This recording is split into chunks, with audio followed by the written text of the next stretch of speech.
India Ramji Rathod वय वर्ष 11 असं यात जीव गमावलेल्या निष्पाप मुलीचं नाव आहे।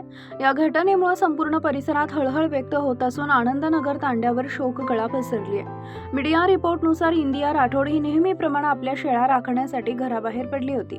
दिवसभर शेळ्या चारल्यानंतर संध्याकाळच्या सुमारास ती शेळ्यांना पाणी पाजण्यासाठी आनंदनगर तांडा परिसरातील एका विहिरीजवळ घेऊन गेली।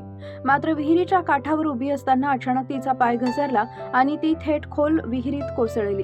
विहिरीला पाणी जास्त असल्यानं आणि आजूबाजूला वाचवण्यासाठी तातडीनं कुणी उपलब्ध नसल्यानं इंदियाचा पाण्यात बुडून दुर्दैवी जागीच मृत्यू झाला।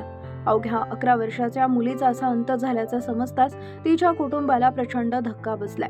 तिच्या आई-वडिलांचा आक्रोश काळजाचा थरकाप उडवणारा होता।